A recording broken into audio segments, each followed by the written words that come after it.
Thank you everyone for coming to Theory Lunch. Today we have Rose. She will talk about history-independent load balancing. And this is Rose's speaking skills, so we'll need to get out of the room after all the questions. We are listening. Thank you so much for the introduction.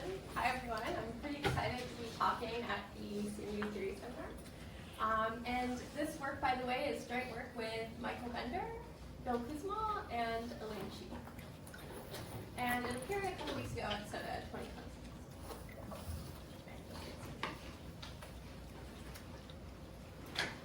So I actually want to start this talk by telling you about a really interesting story, which I'm calling the New York Times censoring catastrophe. So back around 2000, the New York Times received an internal CIA report. And this report detailed some of the events from a couple decades ago, in 1953, when the Iranians formed a coup with the backing support of the United States and others to overthrow the Iranian prime minister. So this internal CIA report that the New York Times received, it contained the details of the event as well as the names of the leaders involved in leading the effort. So in 2000, the New York Times publishes this internal CIA report. Here's a screenshot from it, by the way.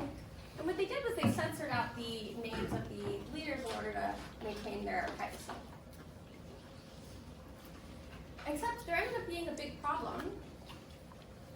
Pretty much like right after uploading the article online, they received a flurry of emails from people claiming that they were able to recover the hidden text from underneath the censoring. And so it turned out that the file that they had uploaded contained metadata that stored the history of how the file had been edited by the New York Times and censored. And so this was like a giant disaster. But it actually highlighted something really important in the privacy community, which is that sometimes history can be just as important as content. And the funny thing is, this was in 2000, now it's 2026, we're still seeing issues with censoring with the Epstein files, and this issue of history hasn't gone away.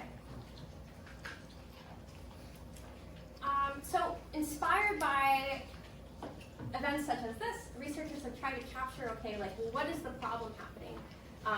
How is history being leaked? And are there models that we can invent to sort of prevent this event from ever happening again? And so the focus of this talk is on one such privacy model called history independence.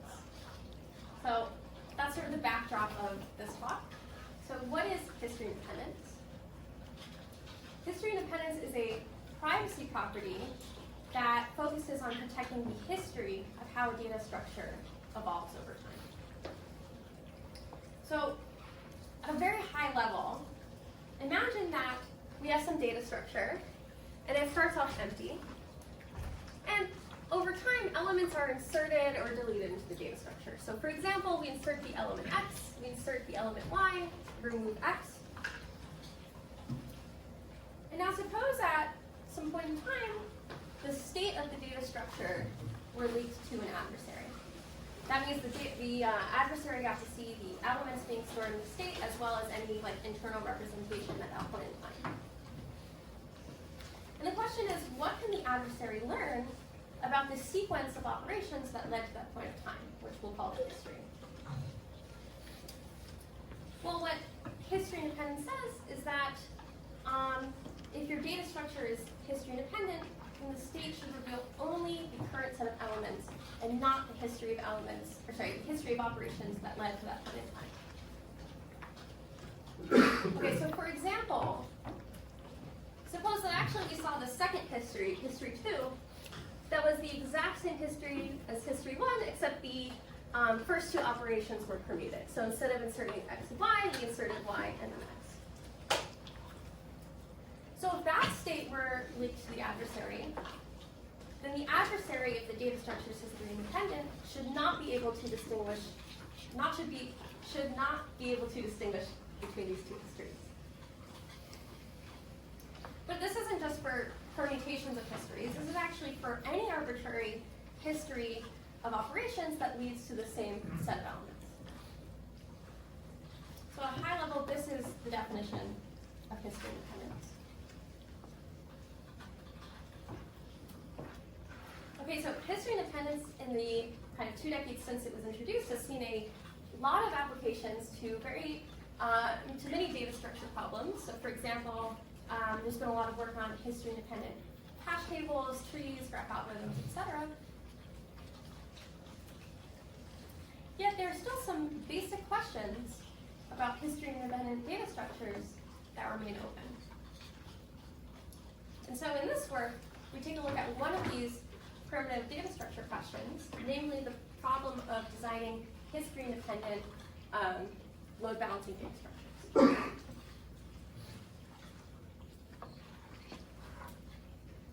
Okay, so the focus of our work is on the 2-choice load balancing problem. This is a classic data structure problem. Here's how it works. So in the 2-choice load balancing problem, the setting is you have n bins, and you have a collection of balls. Now, over time, balls are either inserted into or deleted from the system, with up to n balls present at a time. So balls live in bins, and in particular, every ball has 2 random bins where it is allowed to go. And our job is to maintain a valid assignment of balls to bins. Okay, so what does this mean? When a ball at a point in time gets inserted into the system, it's our job to immediately place it into one of its 2 allowable locations. And when it's called for a ball to be deleted from the system, we must immediately remove it from the system. Now, if we want, when we're performing an insertion, such as when we're inserting this green ball, another legal move is we can take balls already in the system and shuffle them around. So for example, we can take balls that are in their first choice bin already and move them to their second choice bin and vice versa. But the rule is you must maintain the invariant that every ball is in one of its 2 allowable locations. Okay, so why do we do any of this in the first place? We can imagine that this load balancing actually represents like queues of jobs on servers. And generally speaking, the idea is you want to like minimize the amount of the load of like the heaviest bin. So that's usually kind of the name of the game. Do we delete specific balls or like balls from specific bins or just any ball, or how does deletion work? Okay, so that's a good question. How does deletion work? So when, let's say at a point in time we're told that there's a ball in the system that we want to delete. All we do is, it's our job we must remove it from the system. That specific ball. That specific ball, yeah. But I do want to make clear that if we want, in addition to removing a ball, we could take balls already in the system and shuffle them around at that point in time. Did that answer your question? Yeah. Okay. Any other questions on the setup? Is there an ordering of the balls in the bin? Or is that, you're going to talk about that later? Yeah, really good question. Actually, the next slide is going to talk about what's important to us and what's not important to us. So maybe let me address that point on the next slide. Okay, so there's 2 goals that we want to keep in mind. Remember, our job is to allocate balls to bins at every point in time. And so one of the things that we want to do is we want to minimize what's called the overload.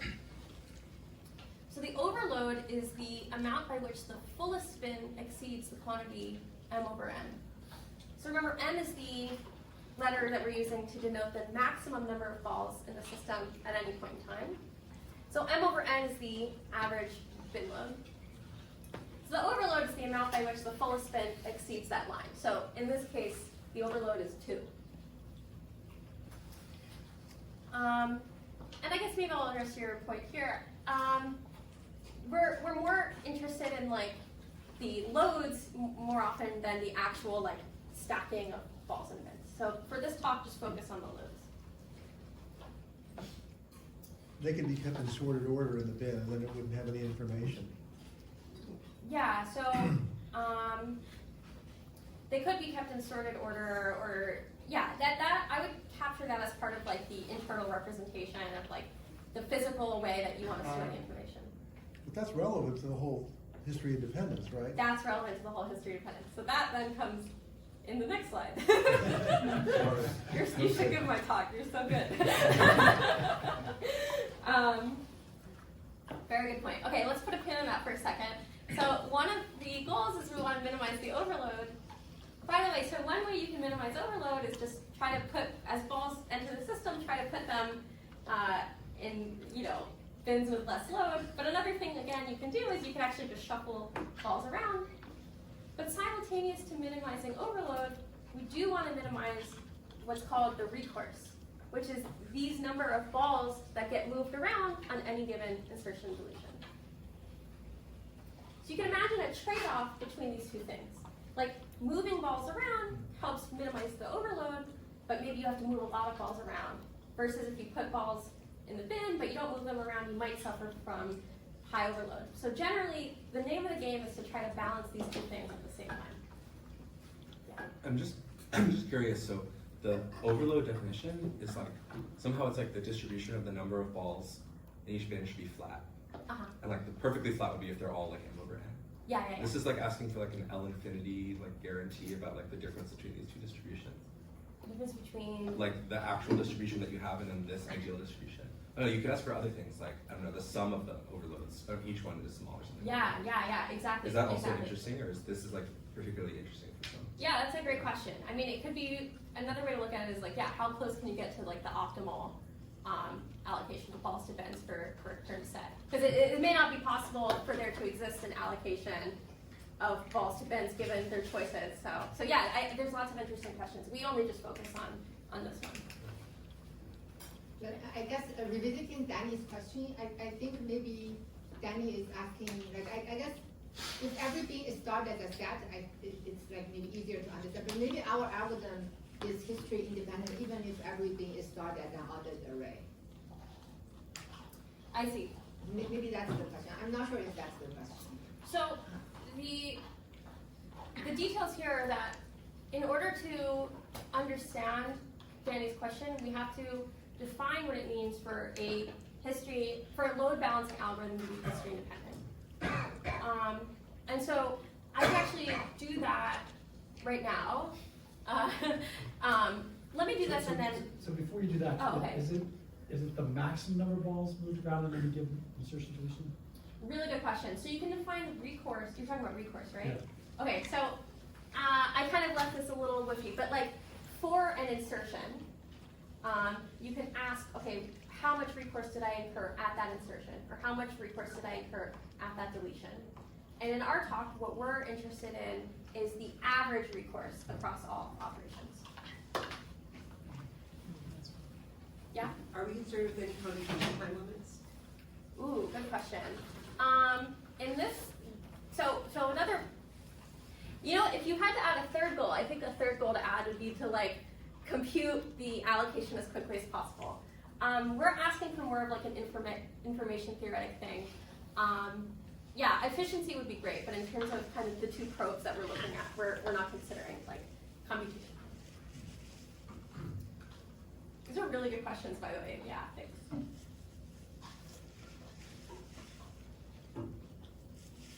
Okay, so it does make sense to put it all together, and what I want to say here is that the problem that we're looking at is the problem of designing a history-independent load balancing algorithm. So here's finally what that means.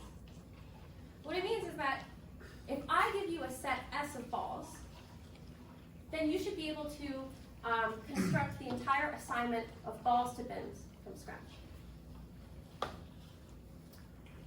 So what this means is that the allocation of balls to bins is not a function of the history of how you even arrived at that set, but just the set of balls. And in particular, every time as balls are being inserted and deleted, you end up on a set S of balls. All of those times need to be consistent. They all need to have the same screenshot of the assignment of balls to bins. Is this a deterministic algorithm or a randomized one? That's a really good question. So you are allowed to have a randomized algorithm. So you can use the randomness to determine what this allocation of balls to bins should be. But the thing that needs to be kind of deterministic is that like every time as the data structure is evolving, every time you land back on that allocation, it needs to be the same. But at the start of time, you could use randomness to compute your lookup table of like what that allocation should be. You need to make some assumption on this H1, H2 thing, because if H1, H2 forces all balls to be in like 2 constant, your overload is just cooked. Yes. Okay. So what William's saying is like, well, what if you get screwed and like all of the balls are just like to the same 2 choices? And so we're going to assume that we have 2 fully random hash functions.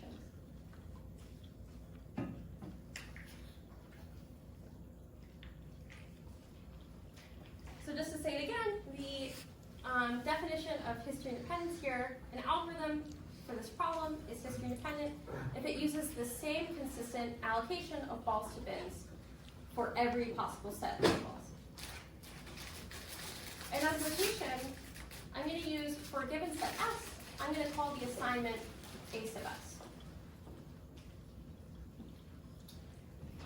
And so, yeah, okay. I don't want to go too far into the, I'm worried that if the details about the randomness got confusing, don't worry about it. What's important is just that the allocation is a function of the set S of balls. Okay, so what is our big research problem? The question is, does there exist a history-independent solution with both small recourse and small overload? And so in our work, indeed we give a history-independent solution with the following 2 guarantees. We show that with high probability, the overload is going to be O1, and furthermore, the expected recourse is going to be order log M over N. So I just want to put these results in context for a quick second. So there's been a lot of past work on non-history independent solutions to this problem. So in particular, there's been some work in the insertion-only case when balls are inserted but not deleted. And this first line here is the result from popularized by Mitzenmacher, where you, if you're familiar with it, put every ball in the least of its 2 loaded bins. And so this one achieves recourse 0 and overload order log n. But there's this whole like rich trade-off curve, and there's been a lot of results that have like filled in this trade-off curve. So one thing I want to highlight is that when you put our result on this table, if what you want is overload or order 1, our result is actually a new state-of-the-art for this problem in terms of recourse. In particular, we achieve doubly exponentially better recourse with overload or order 1. And so there's this really special phenomenon that has occurred here, which is what I've written here. Privacy can actually sometimes be leveraged as an algorithmic tool to outperform non-private algorithms. Wait, so for the first line of results, so the overload grows with the number of bins? Oh, really good question. Okay, yeah. One way to think about it is like if you look at the asymptotics of this problem as a function of n, then the overload would be log n.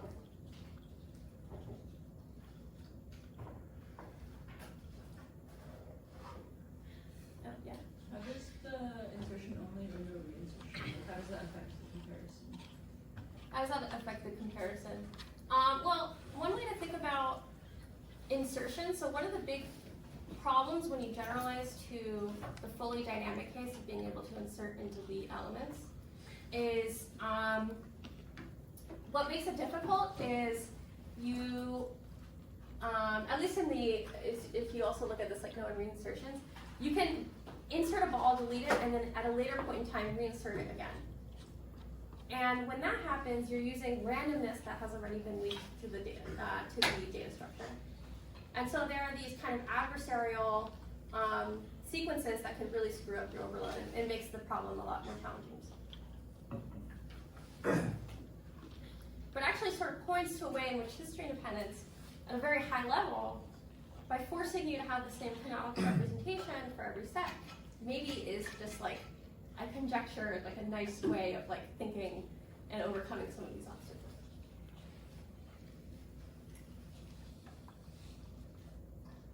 Yeah? Okay, so in the history independent setting, do you get deletions for free if you have an insertion algorithm? You get deletions with- what do you mean by for free? I mean, does it, Like, is there, like, does it define what the deletion should be, or? because it's based on whatever the set is, so if you knew it worked for any set of insertions, would it also work for any insertion deletion sequence? Yeah. That's right.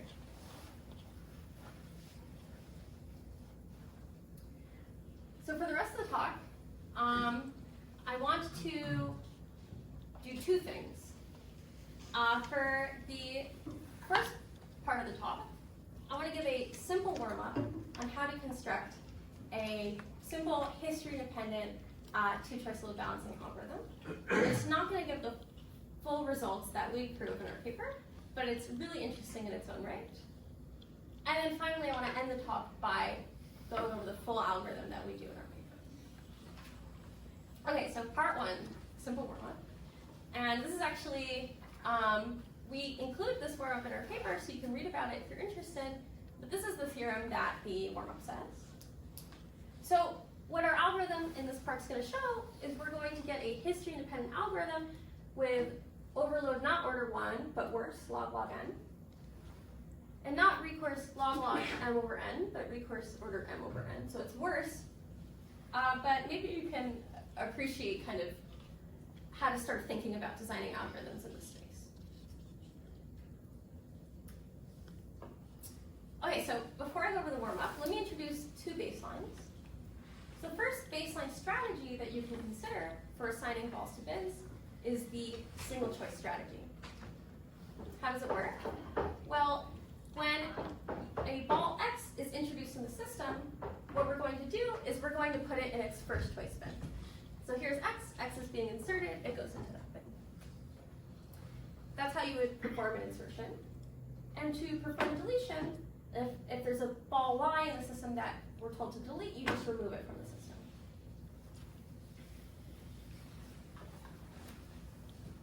Okay, so the nice thing about this algorithm, it is indeed a history-independent algorithm. This is because the allocation is completely determined by the current set of elements in the system, namely the allocation where every ball is in its first choice bin.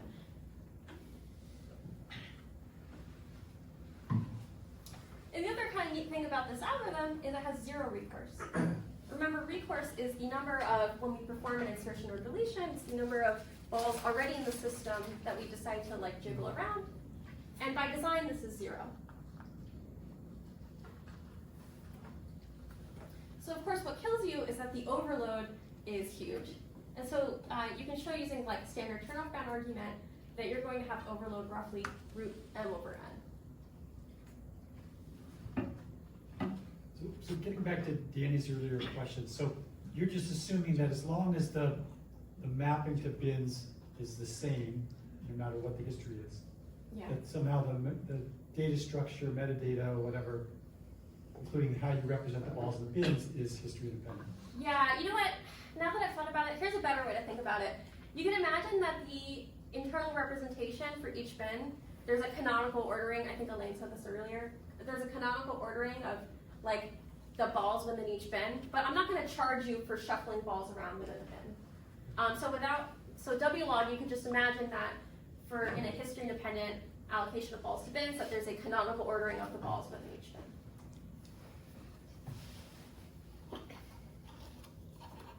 Sorry if I was confusing earlier. Okay, so I want to show you now a second baseline result, which is based on greedy insertions. Some of us might be familiar with this algorithm. So it comes time to insert a ball X. What are we going to do? We're going to put X in the emptier of its two choices.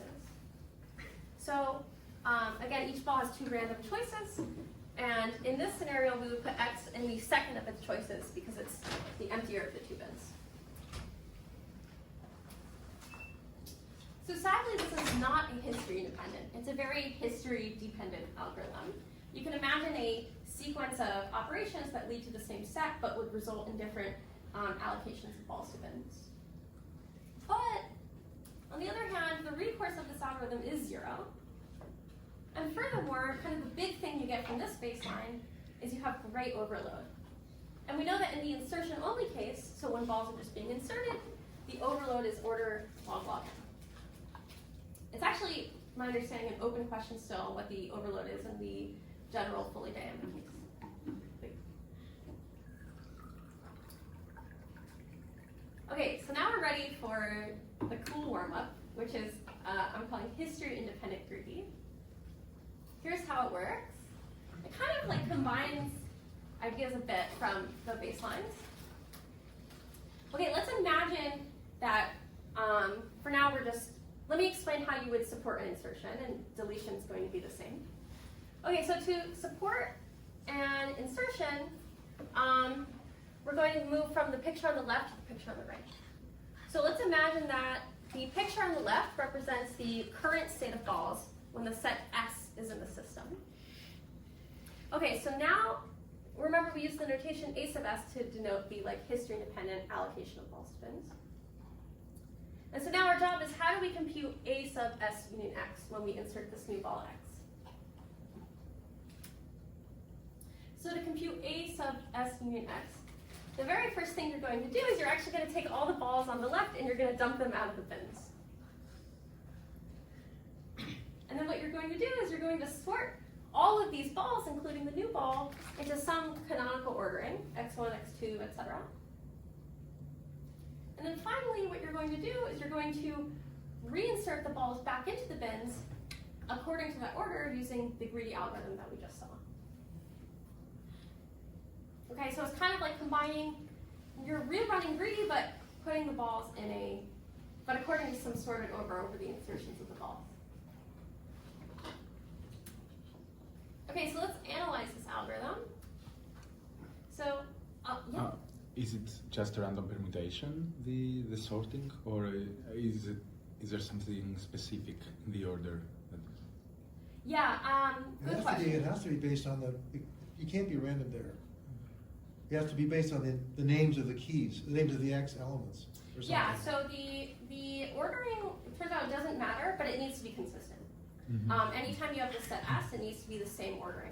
But how you determine this ordering, actually it turns out it doesn't matter. It could be arbitrary. Okay.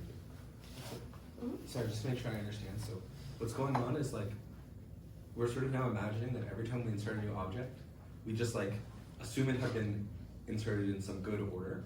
And then so really what you care about is just the deviation from the actual order things were inserted from this ideal sort of order. This would work for probably many of these problems where you want history independence. Yes, wow, amazing insight. No, it's true. So yeah, what Noah's pointing at, and this is just kind of a big high level detail that I'm glad you mentioned, is that you can actually turn any insertion only data structure into a history independent one by fixing a canonical ordering of the elements. That's really cool. So that's a general paradigm that kind of goes outside of the scope of this talk. But the key thing is you have to analyze what happens in terms of recourse when you do that.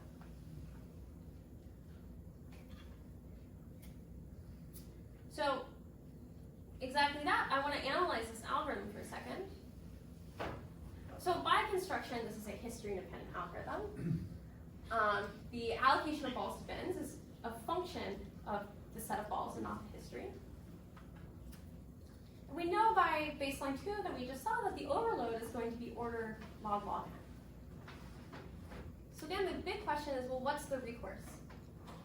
And okay, visually, what's the recourse here? Well, you can see that some balls had to move.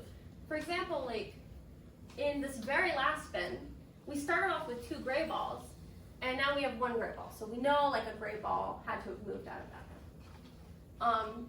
But it's not clear just by looking at it, like it seems like this could potentially be catastrophic. So what I want to do now is I want us to actually analyze the recourse together. How is this going to work? Okay, so we're going to build the allocations A sub s and A sub s union x simultaneously. So in other words, we're going to imagine building the allocation before we insert x and after we insert x at the same time, and we're going to keep track of how many balls change assignments between these two worlds. And So that- A sub s is created by the same Yes. order except for that one element. Yes, Yes, exactly. okay. So A sub s is, really good point, Danny. It's created, A sub s is also going to be constructed by sorting the balls from the set S in order and inserting them. Okay, so here's how this is going to work. In the beginning, these two worlds are going to look nearly the same. So some ball x1 is going to come, it's going to be the first ball for both worlds. And it's going to want to go to the same bin in both worlds. So the least loaded of the two bins with breaking ties in the same way. Okay, here comes x2. Same thing. x2 is going to want to go on the least empty of the two bins, which in both cases is the bin on the right. So this is going to happen for a while. You're going to have the same thing happening. And then there's going to be a very special moment where the two worlds diverge. So this new ball x gets inserted on the right because we're constructing the set S unit x, but not on the left. So, yeah. Maybe the next step will answer my question. Okay, sure. So x is going to, on the right, going to the least loaded of the two bins. So it's going to go here. And now something interesting has happened. These two worlds diverge, and they diverge at that ball. I'm gonna color it blue. And what the blue ball is going to be around for a while, what it's going to represent is if you remove this blue ball, the loads in the two worlds would look identical. Look, you can see that. If you remove the two balls, these two worlds look the same. Okay, so what happens next? Well, subsequent balls will experience either one of two things. One is no recourse. So let's look at ball x5 that comes by. It will do the exact same thing in both worlds. Same with x6. Same with x7. But now, on the other hand, some balls might actually incur recourse. So for example, look at this ball x8. On the right, x8 is going to want to go to this first bin because it's the least loaded. But on the left, it may break ties by going to the right. So now, because x8 has gone to a different place in both worlds, that ups our recourse counter by 1. Okay, but now something super cool and interesting has happened, which is, I'm going to do this. The blue ball is kind of moved. Like the blue ball represents here the difference between the two worlds. And now if you remove this blue ball, these two worlds are the same. All right, let's see this again. So let's say we're inserting x9. On the left, x9 is going to want to go in the first bin. And on the right, let's say x9 breaks ties by going to the right. So this ups our recourse counter to 2. And again, there's one position still where everything's the same except for that blue ball. In terms of loads, I mean. Like the loads are the same except for at that point. So there's sort of two key observations I want to make here. One, it turns out this is true. There's always going to be, from this point forward, one bin with an extra blue ball. Remember the blue ball, you remove the ball, the loads are the same. And furthermore, the second observation is that if a ball incurs recourse, for sure one of its two choices must have been to the bin with the blue ball. And so that's enough information to bound the recourse. So what's the probability that a single ball incurs recourse? Well, we know it's the probability that, it's at most the probability that one of its two hashes goes to this bin with a blue ball, so it's order 1 over n. And so by linearity of expectation, we can compute the expected total recourse as the sum of these probabilities, which is order m over n. And that's the recourse analysis. So I guess the question I want to ask is just to make sure that when we think of the random choice being made, that's like which of the two ones am I making the greedy choice between, that's made on like a per like ball name basis and not like a per time step basis, I guess. Because like you're still thinking that like when x6 comes, even if it's after the new insertion one, it has like the same two choices. Yeah, you can actually just imagine, to make things simpler, that we're always going to break ties by going into the first choice of bin instead of the second choice. No, sorry. I guess what I was asking about is like, if like I guess we're assuming that in the two worlds, like if the same, like at some point there was like a step where you like skipped a step on the left and did something on the right. Yes. But then after that, the sequences of two choices like lined up. So now you're inserting the same ball on both sides, and like the two bins that it has to choose from and the two bins that it has to choose from are still the same. Mm-hmm. So like, is that okay? I guess maybe this makes sense if you're doing insertion only or something, because like you don't want, maybe if you like reinsert the same ball multiple times, you want like independent choices for like each time you like inserted it, and then somehow this makes. I think the hash table is fixed. The hash to table, begin yeah, in. I see. And that's what determines those choices. I see. Oh, I see. I see the point of confusion. Yeah, you can imagine that. That's a really good point. Okay, so what Danny was saying, I think, is a good way of putting it, which is, imagine at the start of time we have a lookup table for every ball that determines there are two choices, and those two choices are picked randomly, but then they're consistent. I see.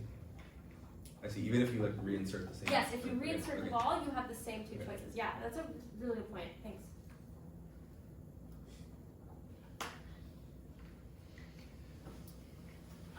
Yeah, okay, for the sake of time, I'm going to move on, but these are really awesome questions.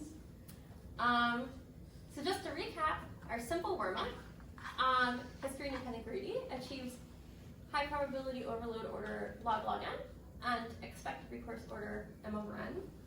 And we actually prove in our paper that indeed for some parameter regimes, this history independent greedy algorithm actually has expected recourse theta m over n. If you're interested, you can check that out. Okay, so we've done the simple warm-up. I want to just kind of give you a tour through the full algorithm that we do. So the full algorithm, and actually the inspiration for this algorithm has a really interesting story. So what happened was, one day I actually invited my collaborators, Michael, Elaine, and Bill, over to bake a cake, as any research group does on occasion. And so we're baking this cake, and the recipe called for a cup of flour. So we took our cup and we scooped it into the flour bag, and we got something like this. The flour was not at all level. So there were some parts in the cup that were like higher, some crackly parts that were lower. So that was a bit of an issue, but luckily my collaborators are baking experts and they knew what to do. So Michael said that we should slice off the excess flour with a knife. And Elaine said that we can then spread it evenly. And when we did this, we got a very level cup of flour.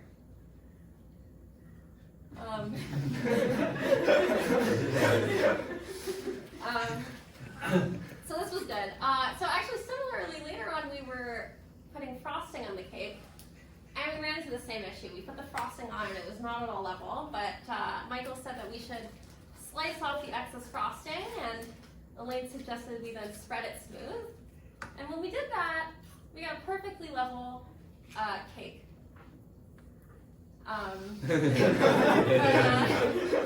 So actually, Elaine did something really wonderful. She actually brought our cake.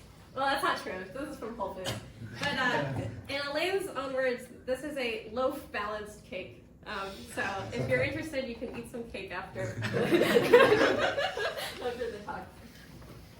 Okay, so anyway, baking a cake, absolutely a true story. But we decided, okay, wait, this is maybe a good insight here. Could we like slice and spread in our load balancing problem?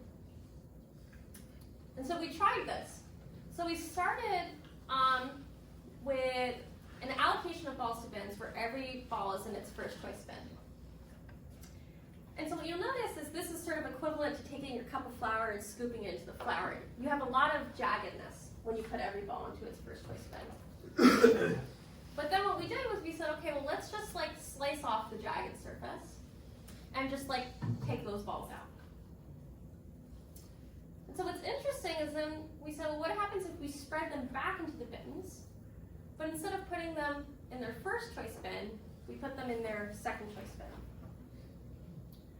And what's super cool is that doing this actually reduced the overload. So on the previous slide, the overload was all the way up to the red line, but now it's down to the green line. And furthermore, not only did it actually reduce the overload, but it actually spread these balls out more evenly in the bins. So you can see like every bin picked up an extra layer, like the jaggedness was moved up.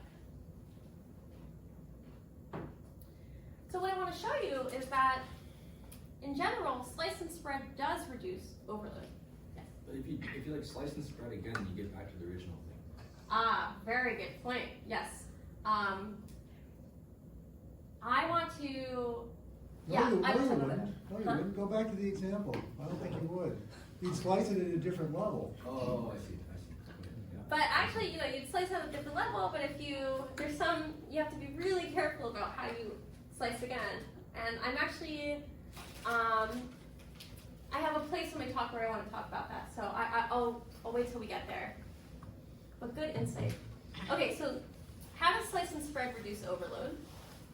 Okay, so let's just reason about this more generally. Imagine we have n bins. We're throwing m balls into n bins. So I've now replaced these bins of balls with like a histogram, just so I don't have to draw a million circles. And on the y-axis, we have the loads of the bins. And just kind of to anchor us, I've denoted m over n, the average bin load. Okay, so let's imagine here every ball is in its first choice bin. What can we say about the state of the system at this point? In particular, one thing we want to understand is how much is this jaggedness? Okay, how much is the jaggedness? Well, we actually kind of saw this in baseline 1, I think. If you're throwing n much larger than n balls, you can show that the jaggedness is roughly root m over n, hiding some log factors with high probability in n. Okay, so what that means is if the jaggedness is roughly root m over n, then the overload is also root m over n. Okay, so now let's slice right where that jaggedness starts. And let's just take note of how many balls we're slicing away. Okay, so the number of balls sliced away is going to be the number m prime, which is roughly the number of bins n times the jaggedness, which is roughly root mn. And so when we take these balls and we slice them away and then we respread them, what is the new jaggedness? Well, we could just use the logic that we just saw in the previous slide. For m prime much larger than n, the new jaggedness is root m prime over n, which if you substitute your variables, you get m over n to the 1/4.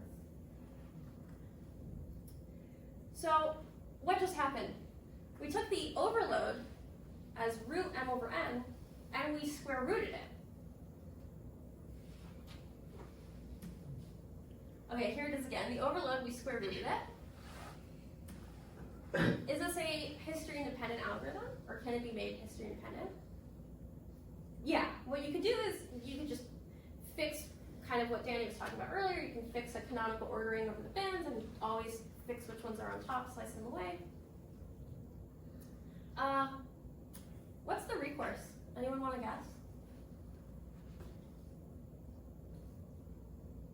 Okay, so you're gonna, let's say you insert a ball and you want to slice and spread. How many balls change allocation? I mean, it's the same thing. What do you think? Oh, it's only as much as is above the jagged line. Yeah. You had a number, right? It was like square root mn or something. Oh, that was the overload. Sorry, maybe I misspoke. The recourse, yeah. Yeah, so I heard some people say 1. So I put an asterisk there. I'm going to explain why it's 1. So, okay, why is the recourse one? Well, and I put an asterisk there, which I'll get to in a second. But what happens is, let's say like we insert, on the left we have the picture when the set of balls is S. And on the right we have the picture when we insert an extra ball X. What's going to happen is if we slice up the same point, the red balls in both worlds are going to move. They're going to go to their second choice bin. And the gray balls below the dotted line, they're all going to stay put. So all those balls that we're talking about, their allocations are the same in both worlds. The only thing that's different is you have this green ball here, so it's here and here, where on the left it stays in place because it's below the slicing line, and on the right it would get rethrown into its second choice bin. Now there's like a little bit of subtlety here. We're making a key assumption that the jagged line, the slicing line stays the same. If for any reason inserting the ball X, like if it went here, if it moved the slicing line up, you're a little bit screwed. But what you can do is you can imagine, without loss of generality, that we're going to fix the slicing line to be like m over n minus roughly root m over n. So fix it in place.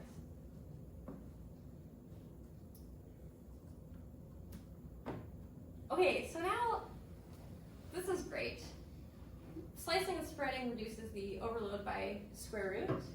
It would be nice if we can just like repeatedly do this, kind of as William was saying.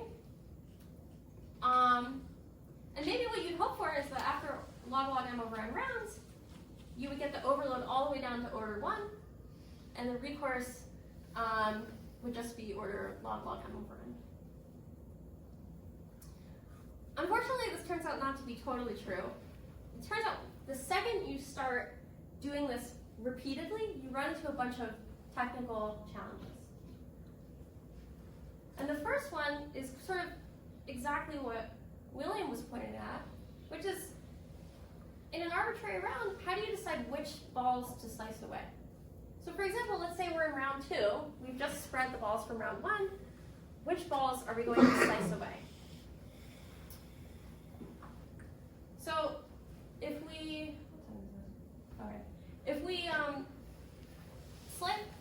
we could just scrape off the top balls, the green balls. The problem is, well, to be pedantic, our rule is we put them in the second choice bin, and they're already there, so that doesn't really make sense. But you can put them in their first choice bin. But the problem with slicing away the green balls is that would reuse randomness that we've spoiled. And so when you do that, you're going to lose out on these strong, concentration bounds that you get from using fresh randomness. So another thing you could do is you could just fix an ordering, have a canonical ordering of the balls in each bin, and just always take the first available ones off the top. But there's actually a subtle issue here, which is that it turns out when you do this, you get this cascading recourse phenomenon. Without going into the details, what happens is you have these bunch of queues, and if a queue is off by 1, it causes another queue to be off by 1, and you get this exponential exploding recourse effect. So what we end up doing, how do we slice in an arbitrary round K?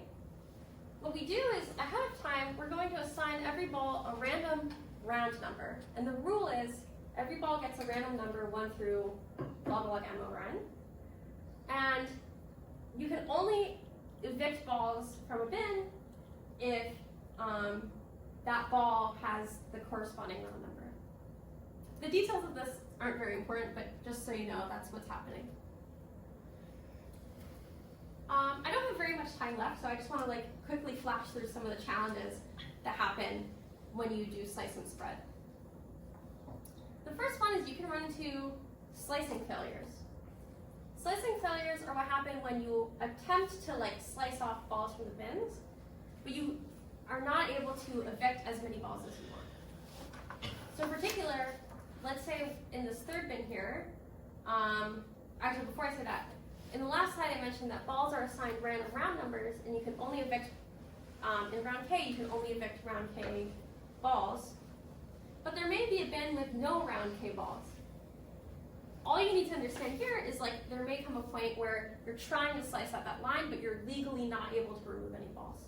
And so the challenge is you may not be able to support slicing.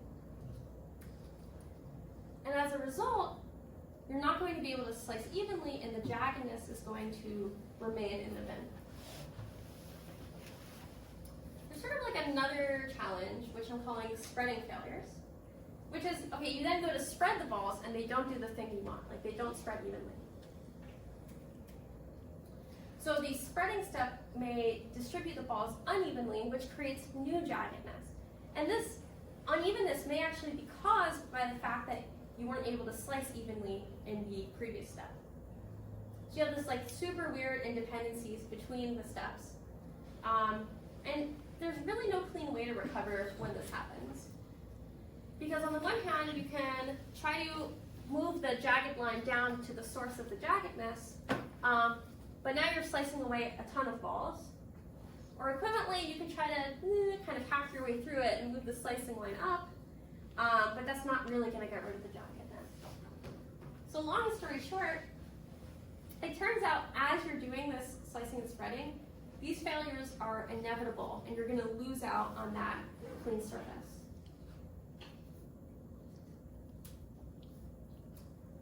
So what we were able to show is that despite these failures, you can still reason about slice and spread. And we show that after log m over n rounds of slicing and spreading repeatedly, we don't get overload order 1. Instead, we get what I'm calling cumulative overload order n. Cumulative overload, what that means is like if you look at the end of the day, the line m over n, and you count the total number of balls across all bins that are above that line, that number is the cumulative overload, and that is order n. So the average bin load is, or the average overload is order 1, if that makes sense. But all we can prove is the cumulative overload. So this is like pretty much the final slide. I just want to say that, so we are here. You do a bunch of rounds of slice and spread, and you get cumulative overload order n, recourse order log m over n. And to finish off our algorithm, we end up doing this patch that gets us to the final results of our theorem, overload order 1, and only blowing up the recourse by a constant factor. And this is actually where a lot of like the technical content of our paper lives as well. Essentially what we do is we build a cuckoo hash table over the balls, over these order n balls, and we find a way to better load balance. But it comes with a bunch of challenges because at a high level, these balls already have spoiled randomness, so you have to do a lot of really careful massaging to make this argument work. But at the end of the day, we are able to get our final theorem. So just to conclude, in our paper, we implemented a history-independent algorithm that provided a new point on the trade-off curve. And sort of one of the things that I found really special about this work is that the main star of the show is history independence. And so in particular, history independence is not only useful in practice, but also in theory. And thanks.